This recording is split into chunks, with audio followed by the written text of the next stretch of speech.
Usher is one of the biggest singers of all time and ruled the music industry in the 2000s. Sold about 65 million albums worldwide, has numerous awards and 18 top 10 hits. But why he couldn't stay relevant in the last years? Before, let's get to know a little about his story.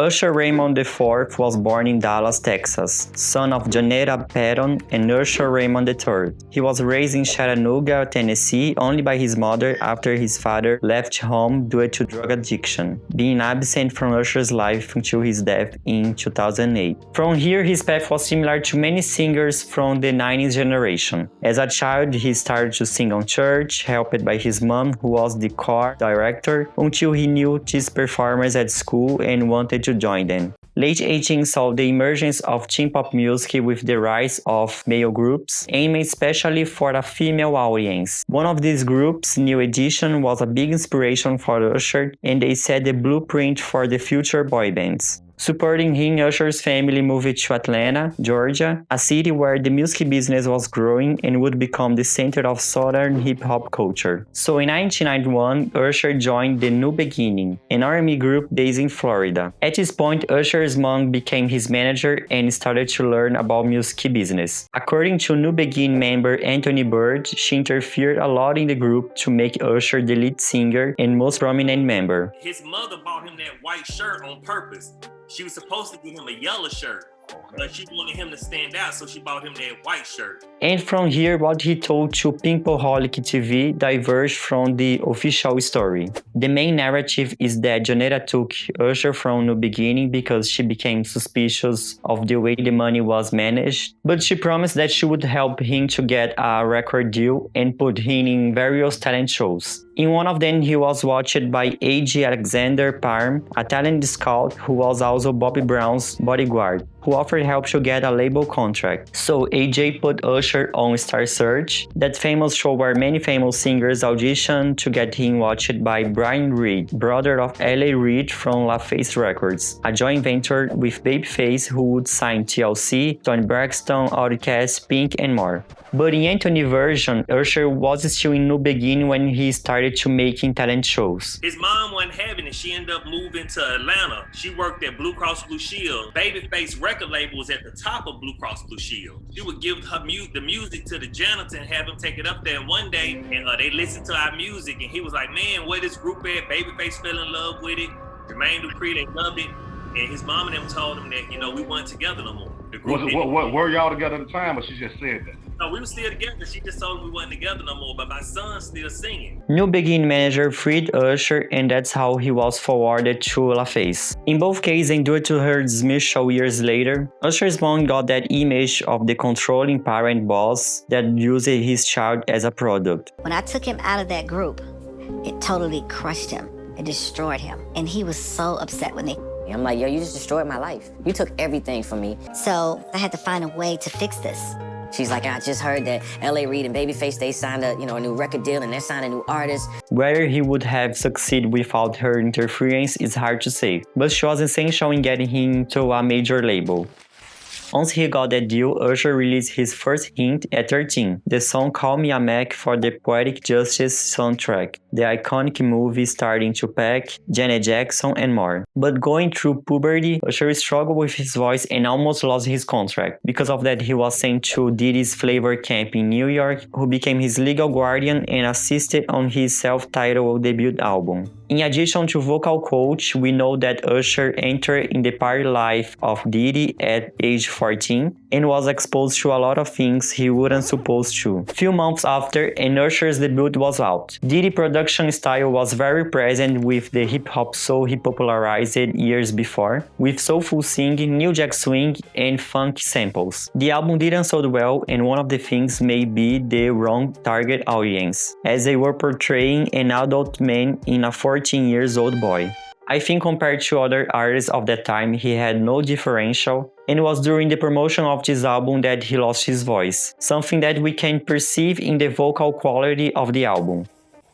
Usher worked out and released his sophomore album My Way in 1997, his breakthrough in pop mainstream. It was the album that started the long partnership with Jermaine Dupri, songwriter of many of his hits. Other great contributions came from Manuel Seal and Babyface. All these names was involved in great 90s projects such as Mariah Carey's Daydream. My Way established Usher's main persona, the romantic and faithful guy but seductive and sensual, like it was shown on his first #1 in Billboard, Nice and Slow. On this album, he proved what a great dancer he was, but also capable of doing good slow jams. The next album, 8701, continued to establish him as one of the greatest R&B acts of his generation, giving 2 #1 singles in addition to various awards including 2 Grammys. It was after acting in You Remind Me music video that Chilli from TLC started to date Usher, a relationship that got a lot of media coverage. They broke up with the night rumors about infidelity, which almost shook Usher's reputation as boyfriend material.